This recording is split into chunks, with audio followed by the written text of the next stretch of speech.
शांति। आज 24 फरवरी 2022 की बाबा की मुरली है। बाबा कहते, मीठे बच्चे पढ़ाई में गफलत मत करो, पढ़ाई में गफलत मत करो। अविनाशी ज्ञान रत्नों से पढ़ाई में गफलत मत करो। अविनाशी ज्ञान रत्नों से अपनी झोली भरते रहो।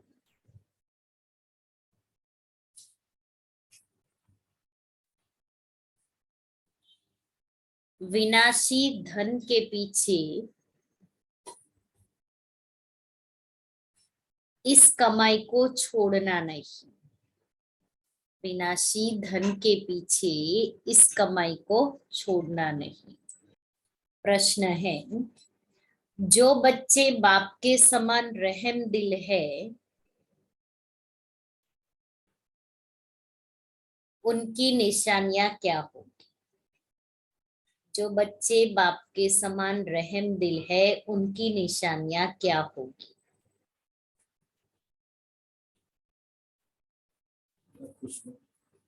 खुश होंगी।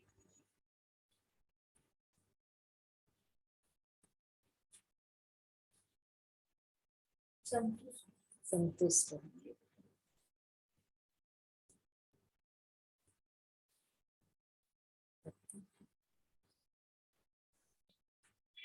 ओम शांति दीदी।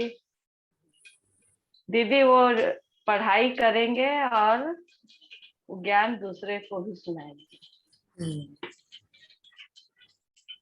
आज बाबा ने कहा कि उन्हें ज्ञान का नशा चढ़ा हुआ होगा, उन्हें ज्ञान का नशा चढ़ा हुआ होगा।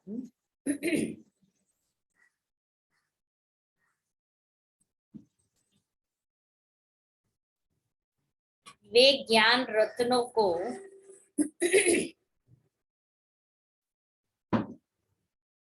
स्वयं में धारण कर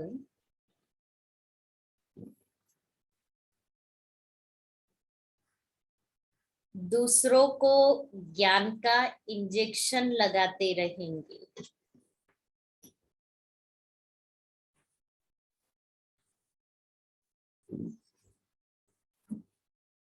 सबको आसुरी मत से छुड़ाते रहेंगे।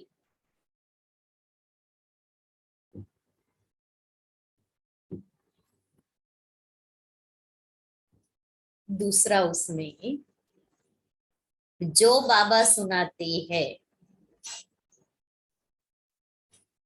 उसे नोट करेंगे। अब कहाँ है सबकी डायरी पे? बाबा आजकल है ना, ये बात पर भी टेंशन देते हैं। हाँ, कि नोट करेंगे और सवेरे सवेरे उठ उस पर गौर करेंगे। और सवेरे सवेरे उठ उस पर गौर करेंगे।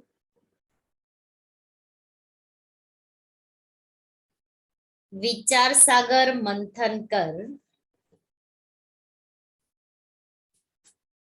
सदा हर्षित रहेंगे।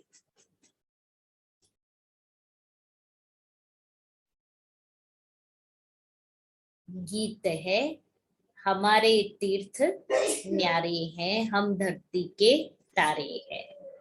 ओम शांति। शिव की जयंती कब होती है?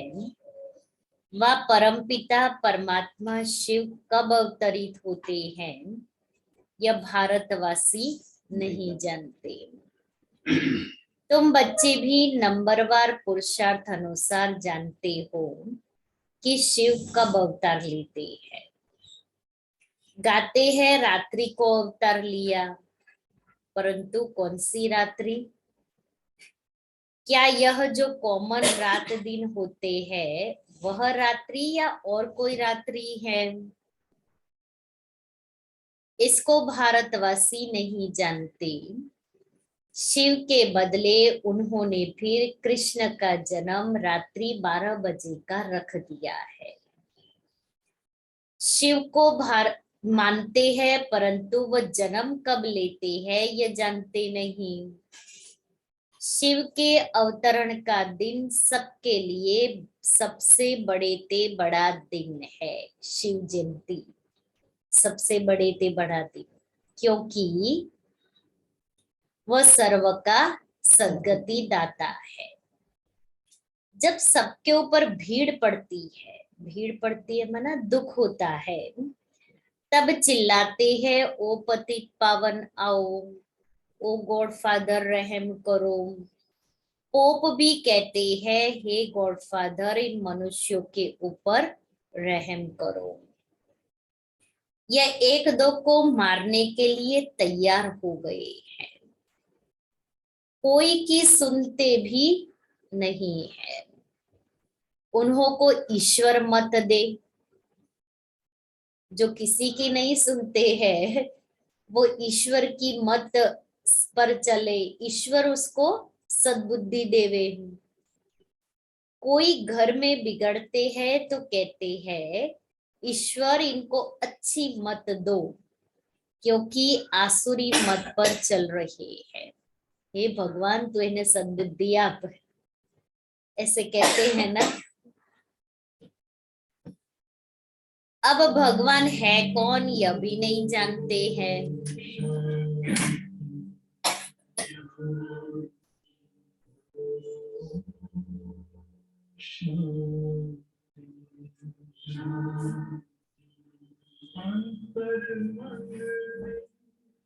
ज्योति जगा लो,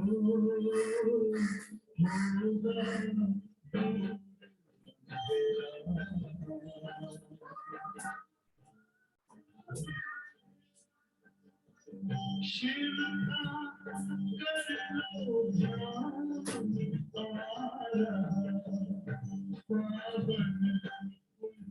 सवेरा।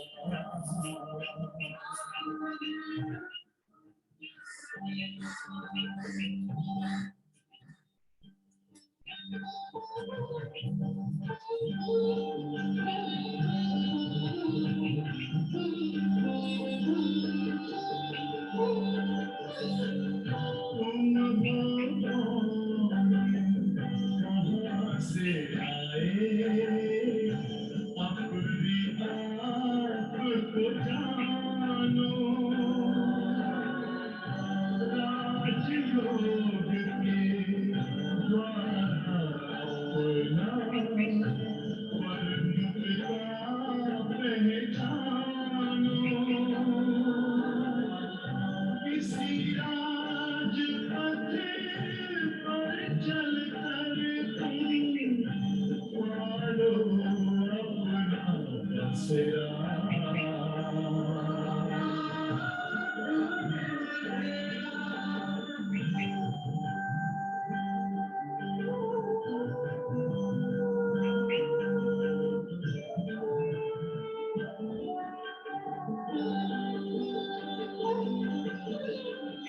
तुम हो आत्मा तन से न्यारे, परमात्मा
शांति। तो भगवान है कौन यह भी नहीं जानते, कह देते भगवान निराकार है, सर्वव्यापी है, फिर तो कोई बात नहीं ठहरती। तुम बच्चे जानते हो बाबा कैसे साधारण ब्रह्मा के तन में अवतार लेते हैं। ब्रह्मा कहाँ पैदा हुआ यह भारतवासी नहीं जानते। दादा का चित्र देख मूंझते हैं, समझते हैं ब्रह्मा ने विष्णु की नाभि से जन्म लिया। अब नाभि से जन्म तो किसका हो नहीं सकता।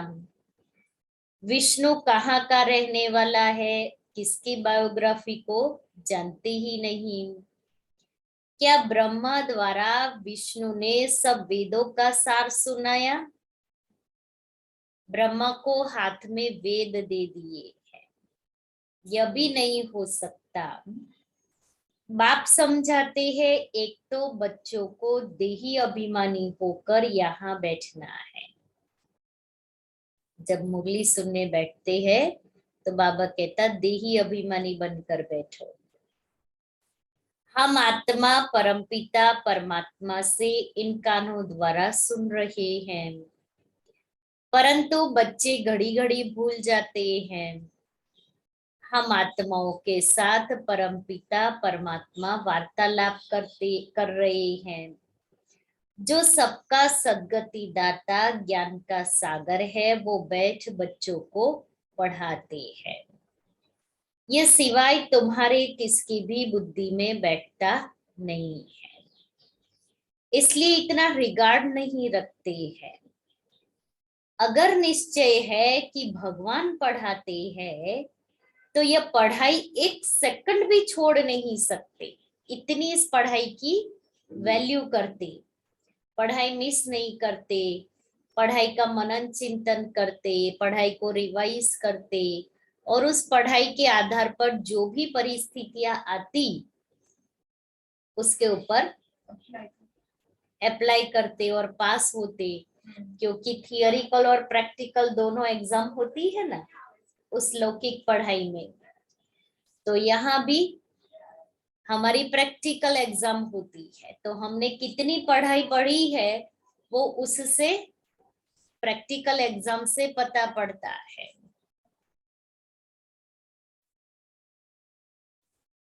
यह पढ़ाई आधा पौना घंटा चलती है और इतना भी टाइम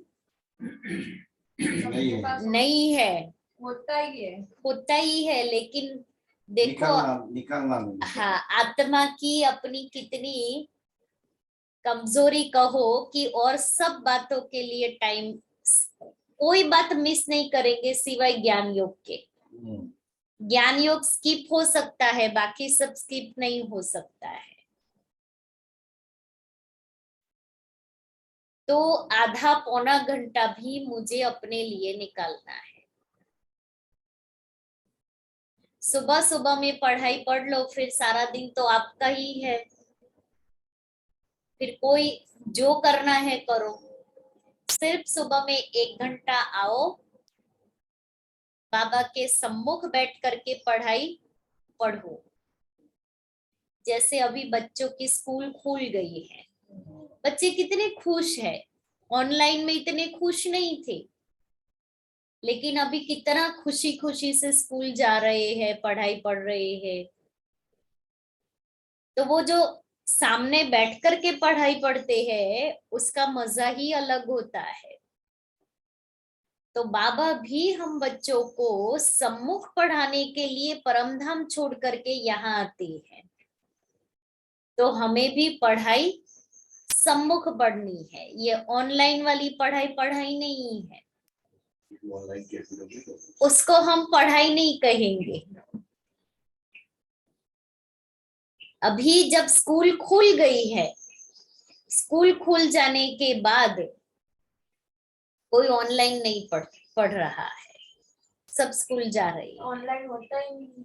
हाँ, होता ही नहीं है, कंपल्शन मनाही कर देते हैं। मनाही कर दिया। अभी गवर्नमेंट ने भी बोल दिया कि कंपलसरी ऑफलाइन स्कूल कॉलेज शुरू कर दो, और शुरू हो भी गई। और स्टूडेंट सारे पढ़ने भी जाते हैं, तो हम गॉडली स्टूडेंट क्यों कच्चे रहे? जब वो लौकिक पढ़ाई के स्टूडेंट इतने एक्यूरेट होते हैं, तो हमारी तो गॉडली यूनिवर्सिटी, स्वयं गॉड पढ़ाने वाला, हम गॉडली स्टूडेंट, तो हमें भी तो ये गॉडली पढ़ाई मिस नहीं करनी है। बाप कहते हैं सिर्फ एक मुझे याद करो, ये एक बात भी नहीं भूलो, बाकी तो है विस्तार। बाबा समझाते हैं ये जो वेद शास्त्र पढ़ना, दान पुण्य करना, ये जो भी करते आए हो, यह भी ड्रामा बना हुआ है। आधा समय ज्ञान, आधा समय भक्ति, ब्रह्मा का दिन, ब्रह्मा की रात। ये कॉमन दिन रात तो जानवर भी जानते हैं, परंतु यह ब्रह्मा का दिन रात तो बड़े बड़े विद्वान भी नहीं जानते। तुम बच्चों को गृहस्थ व्यवहार में रहते, धंधा आदि करते, पढ़ना भी जरूर है, इसमें गफलत नहीं करनी चाहिए। बाबा जानते हैं फलाने फलाने गफलत करते हैं, रेगुलर पढ़ते नहीं है, तो नापास हो जाएंगे, वह कम पद पाएंगे क्योंकि विनाशी धन के लोभी है। अविनाशी ज्ञान रत्नों का कदर नहीं है। यह तो तुम बच्चे ही जानते हो, साथ में यह अविनाशी रतन ही चलेंगे। आत्मा के साथ में आत्मा शरीर छोड़ेगी तो विनाशी धन नहीं जाएगा, अविनाशी धन साथ में जाएगा।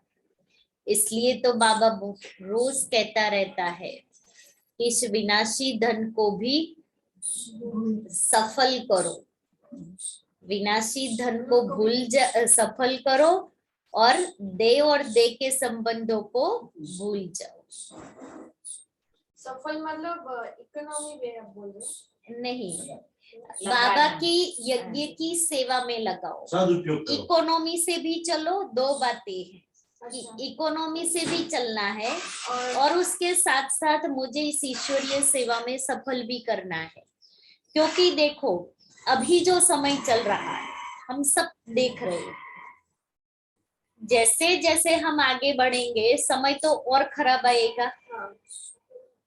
अब मेरा विनाश मना मैं शरीर कब छोड़ेगी मुझे पता नहीं है, तो ये धन मैंने जितना अपने हाथ से सफल किया होगा वो मेरे खाते में जमा होगा, उस अनुसार मुझे भविष्य में मिलेगा। अब मैं कहूँ हम थोड़ा अपनी सेफ्टी के लिए, बच्चों के लिए हम रख करके जाए, क्या जो बच्चे हैं वो अपना भाग्य लेके नहीं आए हैं? हम देख रहे हैं फुटपाथ में भी, फुटपाथ के जो लोग हैं उनके छोटे छोटे बच्चे, क्या वो पल नहीं रहे हैं? पल रहे हैं क्या? वो कमा नहीं रहे हैं?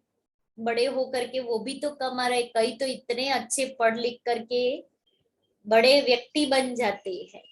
तो हर आत्मा अपना भाग्य लेके आई है। एज अ पेरेंट्स आप उनको सपोर्ट करो जब तक वो सेटल हो जाए, फिर उसके बाद में आप अपना करो। हम कितना बहुत सोच सोच करके, मेरे बच्चों को कोई तकलीफ नहीं हुए, बच्चों को अभी आपके जाने के बाद आपके बच्चों ने क्या किया आपको पता है कि उस धन को कैसे खर्च किया?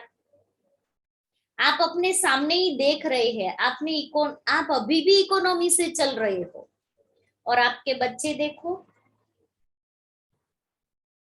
कैसे पैसा खर्च कर रहे हैं। उनको 50,000 5,000 तो कुछ नहीं है,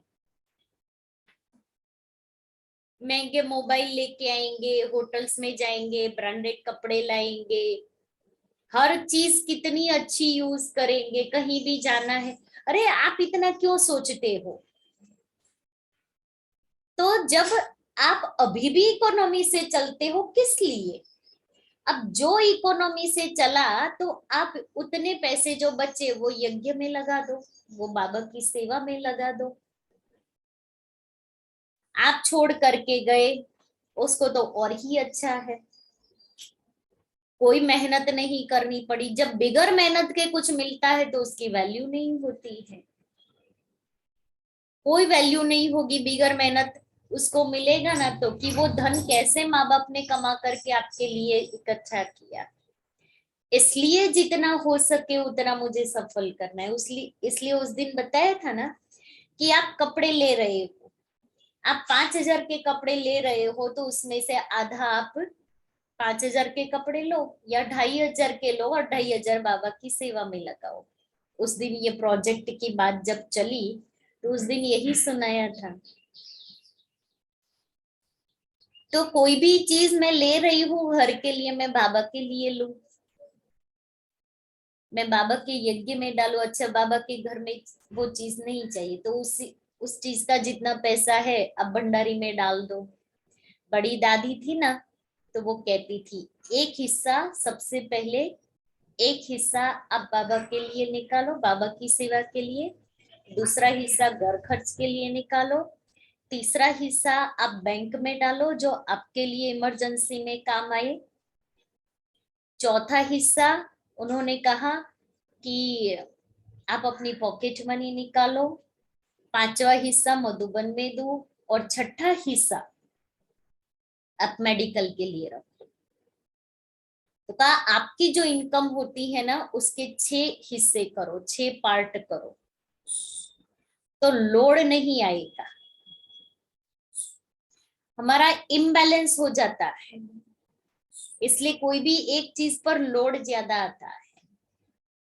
अब मुझे पता है मुझे मधुबन साल में 2 बार जाना है, एक बाबा मिलन और एक भट्टी। तो मैं अभी से ही जिस दिन मैं मधुबन से आऊं उसके दूसरे दिन से मैं अपना इकट्ठा करती जाऊं कि मुझे मधुबन जाना है तो उसके लिए मैं कर लूं। तो जब आप जाएंगे मधुबन में उस समय आपको मधुबन में भंडारी देनी है, लोड नहीं पड़ेगा। हमें तो बहुत अच्छा है, जो दूर दूर के रहने वाले हैं उनका तो टिकट का खर्चा ही कितना होता है। अब बाबा ने देखो हमें इतना अच्छा भाग्य दिया है, यहाँ तो गाड़ी स्टार्ट की और वहां पहुंच गए, कोई तकलीफ नहीं है। जहां भारत में कोने कोने से जो आने वाले हैं जिनको 2-2 3-3 ट्रेन बदल के आना है, खाने पीने का सामान 3 दिन का साथ में लेकर के आना है, इतना सामान ट्रेन में आते हैं, ट्रेन चेंज करेंगे, कितना सामान यहाँ से वहां शिफ्ट करना पड़ता है। तो बाबा ने हमें उस मेहनत से तो बचा लिया है ना, कोई प्रॉब्लम नहीं है। यहाँ गाड़ी में सामान डाला, स्टार्ट किया, हम वहां पहुंच गए। तो ये भाग्य कितना अच्छा हमारा है जो हम नजदीक में है। इसलिए हर रीति से बाबा हम बच्चों को संकल्पों की भी इकोनॉमी सिखाता है, बाबा हम बच्चों को समय की इकोनॉमी भी सिखाता है, धन की भी इकोनॉमी सिखाता है। तो सबसे पहले संकल्पों की इकोनॉमी करनी है। जितने संकल्प कम उतनी उस संकल्पों में शक्ति ज्यादा, जो कल का वरदान था। व्यर्थ संकल्पों से परे होना है, क्योंकि जितना आप सोचना स्वरूप बनते हैं तो उसको आप और लंबा कर देते हो। पेपर 1 मिनट का 1 सेकंड का होता है, लेकिन सोच सोच करके उस 1 सेकंड के पेपर को 1 घंटा, 1 दिन, 1 महीना, 1 साल, सालों तक इतना लंबा कर देते हैं।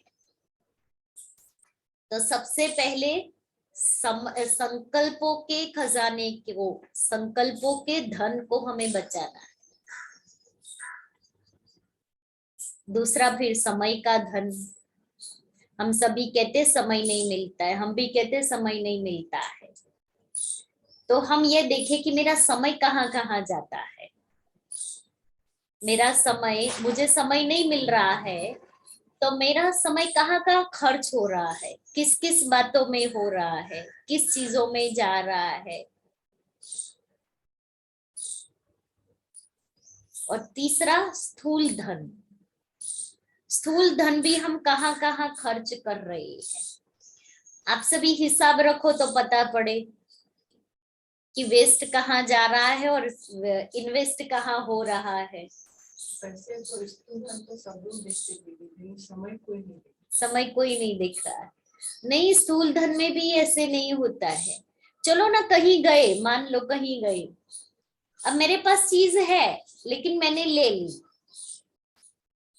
ठीक है, ये स्थूल धन के हिसाब। फिर समय का धन, हम मोबाइल लेकर के बैठे, अभी मैं बैठी हूँ मैसेज देखने के लिए,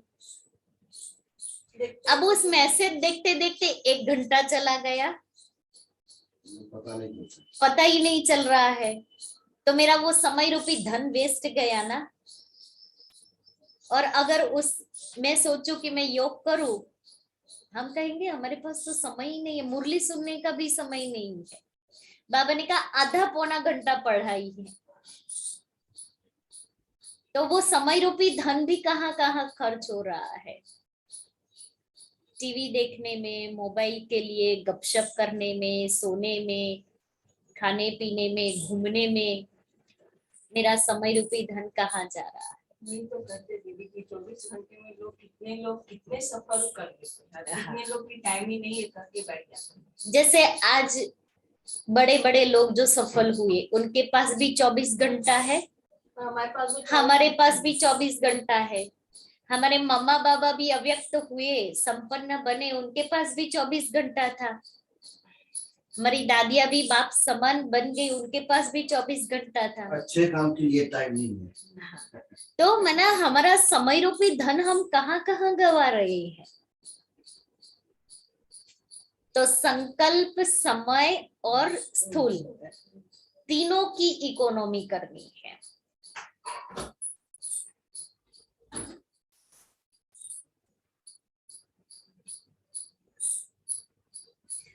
जिन्होंने पैसे बहुत इकट्ठे किए हैं, उन्हों के पिछाड़ी गवर्नमेंट पड़ी हुई है। हाँ, यही ना, ईडी चल रहा है अभी तो, कि सबका खजाना निकाल रहे हैं। जैसे मनुष्य का मौत आता है तो पीले हो जाते हैं, वैसे गवर्नमेंट के ऑफिसर्स लेने के लिए आते हैं तो पीले हो जाते हैं। देखो दुनिया की हालत क्या है। हम समझाते हैं बच्चे समय बहुत थोड़ा है, बाबा शिव बाबा कहता है कि इनके मुख से कहता है, हम समझाते हैं बच्चे समय बहुत थोड़ा है। इस मृत्यु लोक को नर्क कहा जाता है। कहते भी हैं हम पतित है, फिर भी अपनी मत पर चलते रहते हैं। कॉन्फ्रेंस करते हैं कि शांति कैसे हो, धर्म वाले आपस में न लड़े। एक क्रिश्चियन धर्म वाले ही अपने धर्म वालों से लड़ रहे हैं। अब उन्हों को मनुष्य कैसे शांत कर सकते हैं, बिल्कुल ही निधन के हैं। ऋषि मुनि भी कहते थे हम रचयिता और रचना के आदि मध्य अंत को नहीं जानते। बाप कहते हैं तुम अपने धनी को नहीं जानते हो, मालिक को मानते हो तो जानना चाहिए ना। भगवान, ईश्वर, गॉड, यह सब भिन्न भिन्न नाम रखते हैं, वास्तव में है तो फादर ना। हमारा रचयिता है, हम उनके बच्चे ठहरे। माँ बाप, माँ और बच्चे, हम तो जैसे ईश्वरीय फैमिली ठहरे। माता पिता से जरूर वर्षा मिलना चाहिए। हम परम पिता परमात्मा की फैमिली है। बाप को सर्वव्यापी कह दे तो फैमिली हो न सके। मालिक रचता की हम फैमिली है। आज से 5000 वर्ष पहले भी बाप ने बरोबर वर्षा दिया था। न सिर्फ हमको परंतु सबको देते हैं। हमको जीवन मुक्ति का देते हैं, बाकी सबको मुक्ति का देते हैं। कितना सहज है। यह भी खुशी का पारा चढ़ना चाहिए। परंतु अहो मम माया, यहाँ से बाहर जाते हैं तो माया भुला देती है। बैठी है वॉचमैन बन करके,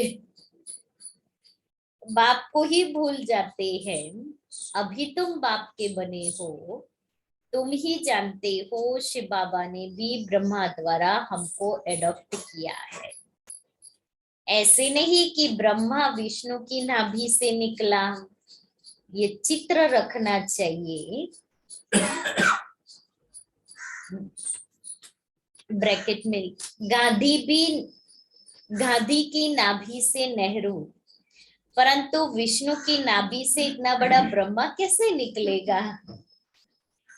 फिर ब्रह्मा बैठ नॉलेज सुनाते हैं वेदों की, सो भी कहा क्या सूक्ष्म वतन में कुछ भी बुद्धि में बैठता नहीं। जिनको बाप से वर्षा लेना है वो तो यह सब बातें समझते हैं, बाकी सब कह देते हैं कल्पना है। अब बच्चे तो मानते हैं बरोबर, बाबा सत्य सुनाते हैं, और तुम ब्राह्मणों को फिर जाकर सबको सच्ची गीता सुनानी है। सब एक जैसा नहीं समझा सकते, वह नंबरवार राजधानी बन रही है। सब एक जैसा पढ़ न सके, धारणा कर फिर उस पर विचार सागर मंथन करना है। सुना, नोट किया, फिर बैठ ख्याल करना चाहिए। आज बाबा ने क्या सुनाया, सवेरे उठकर और गौर करना चाहिए। तुमको सब पर तरस पड़ना चाहिए। बाबा का फरमान है, अपनी रचना स्त्री बच्चों को भी समझाओ। पुरुष रचना रचते हैं अपने सुख के लिए। यह बेहद का बाप खुद सुख नहीं भोगते हैं। कहते हैं बच्चों के लिए सारी मेहनत करता हूँ, तो जब धारणा हो तब तो नशा चढ़े, फिर किसको इंजेक्शन लगा सके। बाबा मिसल रहम दिल बनना है, आसुरी मत से सबको छुड़ाना है। कितनी भारी दुश्मनी है राम और रावण की। यह है रावण राज्य, वह है राम राज्य। मनुष्य तो कुछ नहीं जानते कि पावन कौन बनाते, पतित कौन बनाते। बाप कितना अच्छी रीति समझाते हैं। समझाने के लिए ही यह चित्र बनाए हैं। वर्ल्ड की हिस्ट्री ज्योग्राफी बाप ही समझाते हैं। इन चित्रों में बहुत अच्छा लिखा हुआ है। अब तुम बच्चे जानते हो निराकार गॉडफादर सारे वर्ल्ड की रिलीजियो पॉलिटिकल हिस्ट्री ज्योग्राफी बैठ सुनाते हैं। सुनते बहुत है परंतु समझते कुछ भी नहीं। वास्तव में यह चित्र अंधों के आगे आईना है। झाड़ और ड्रामा वह तो बहुत क्लियर है। यह बाप ने समझाकर बनवाई है। इस समय सब अज्ञान नींद में सोए हुए हैं। तुम बच्चे रूहानी यात्रा पर ले जाते हो। रूहानी राही बनाने के लिए कितना ज्ञान देना पड़े। बुद्धि स्वच्छ चाहिए। इस पुरानी दुनिया से एकदम उपराम। यह भी वंडर है। जहां अपना जड़ यादगार है वहां ही आकर बैठे हैं। वह जड़ है, ये चैतन्य है, बड़ा गुप्त राज है। जैसे हम गुप्त वैसे मंदिर यादगार भी गुप्त। मंदिर बनाने वाले कुछ भी नहीं जानते। बाप तुम्हें सब बातें समझाते हैं।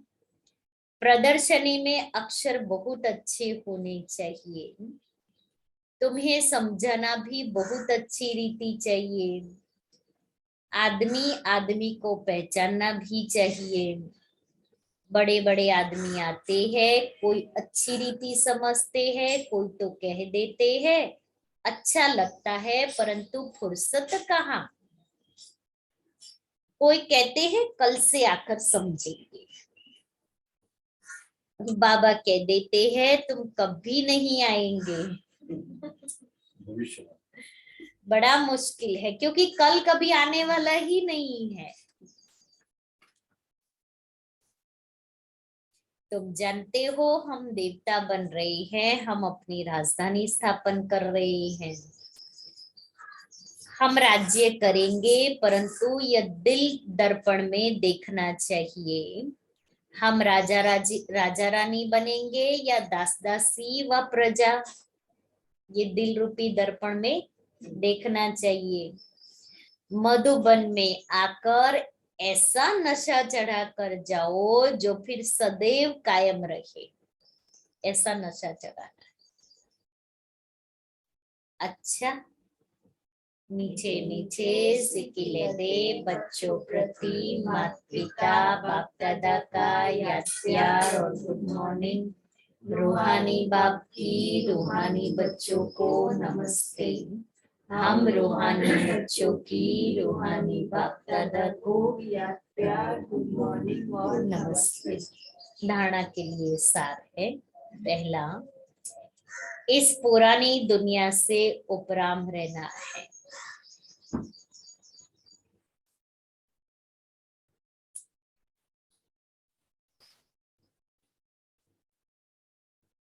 स्वच्छ बुद्धि बन ज्ञान धारण करके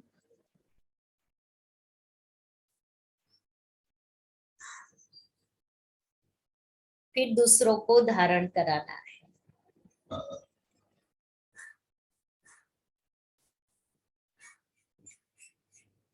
विचार सागर मंथन करना है।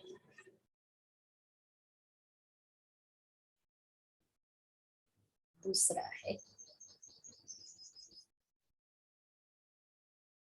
बाप समान रहम दिल बन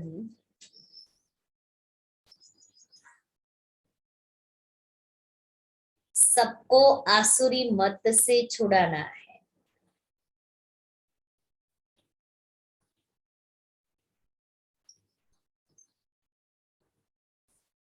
वरदान है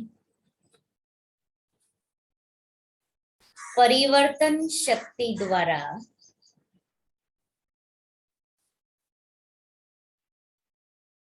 बीती को बिंदी लगाने वाले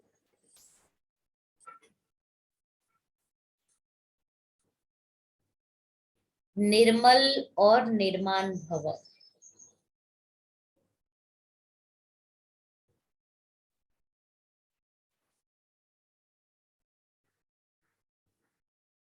परिवर्तन शक्ति द्वारा पहले अपने स्वरूप का परिवर्तन करो। मैं शरीर नहीं आत्मा हूं। फिर स्वभाव का परिवर्तन करो। पुराना स्वभाव ही पुरुषार्थी जीवन में धोखा देता है। तो पुराने स्वभाव अर्थात नेचर का परिवर्तन करो। फिर है संकल्पों का परिवर्तन।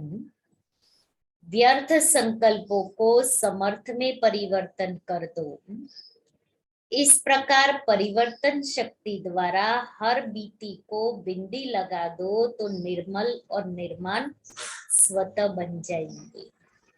श्लोगन है मस्तक पर स्मृति का तिलक सदा चमकता रहे। मस्तक पर स्मृति का तिलक सदा चमकता रहे।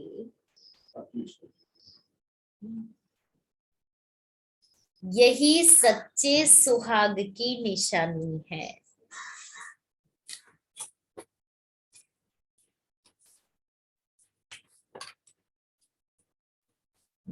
आज का स्वमान है मैं अर्जुन हूँ।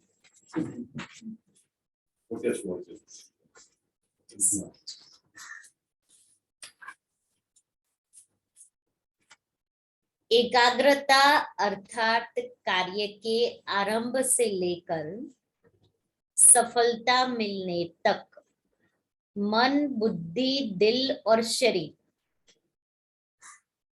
मन बुद्धि दिल और शरीर, इन चारों ही सम्मिलित क्रियाशीलता एकाग्रता अर्थात कार्य के आरंभ से लेकर सफलता मिलने तक मन, बुद्धि, दिल और शरीर इन चारों ही सम्मिलित कार्यशीलता माना चारों ही इकट्ठा उसी में ही लगे, उसी कार्य में ही लगे। ऐसे नहीं मन किसी और में लगा हुआ है, बुद्धि किसी और में, दिल कुछ और कह रहा है और शरीर कुछ और कर रहा है, ऐसे नहीं। चारों ही एक ही कार्य, जो कार्य आरंभ किया है उसी में लगा रहे। जैसे लेंस से एकत्रित की गई प्रकाश की किरणें निशान को भस्म कर देती हैं, वैसे ही इन चारों बातों में एकाग्र की हुई योग की अवस्था पाप की गठरी को भस्म कर देती।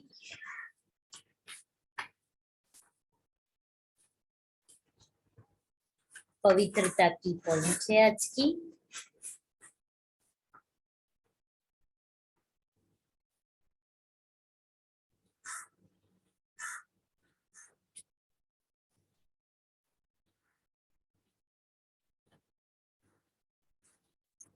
वरदाता और वरदानी आत्माएं दोनों सदा कंबाइंड रूप में रहे।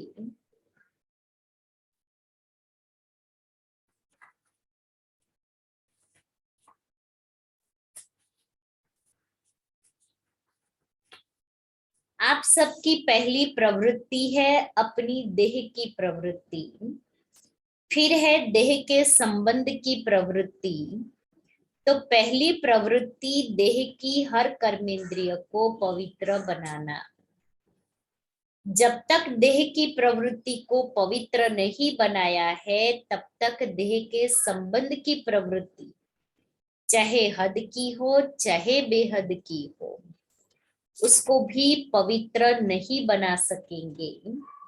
तो पहले अपने आप से पूछो कि अपने शरीर रूपी घर को अर्थात संकल्पों को, बुद्धि को, नयनों को और मुख को रूहानी अर्थात पवित्र बनाया है। ऐसी पवित्र आत्माएं ही महान है। और 26 तारीख को शिव बाबा का झंडारोहण का प्रोग्राम यहाँ है।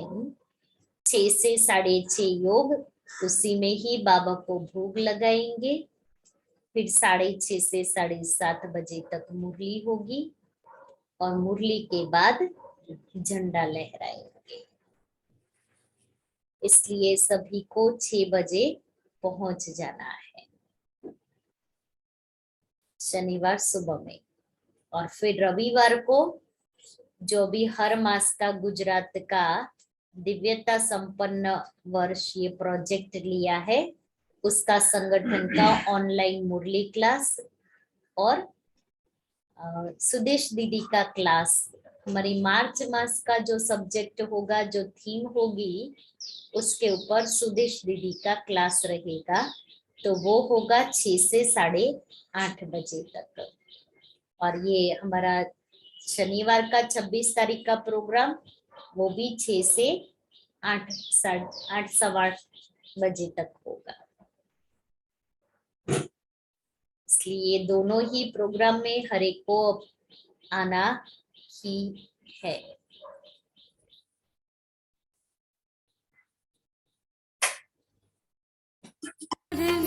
और मधुबन सबको बुला रहे हैं, उस प्यार के सागर से मिलन करा रहे हैं। एक मुरली और मधुबन सबको बुला रहे हैं, उस प्यार के सागर से मिलन करा रहे हैं, मिलन करा रहे हैं।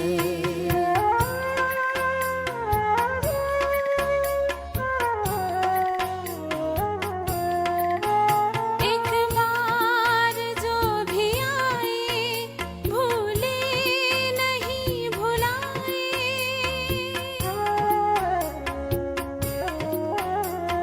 बार जो भी आए भूले नहीं भुलाए। वो आत्मा तृप्त होती सुख जन्मों की वो पाए। मात पिता अलौकिक जीना सिखा रहे हैं, उस प्यार के सागर से मिलन करा रहे हैं, मिलन करा रहे हैं।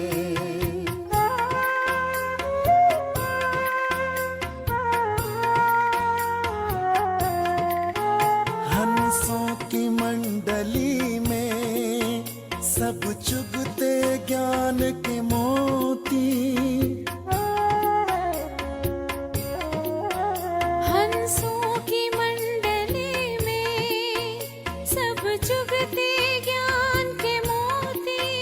रूहानियत नैनों में सूरत पवित्र होती। शिव बाबा स्वयं आके सबको सजा रहे हैं। उस प्यार के सागर से मिलन करा रहे हैं, मिलन करा रहे हैं।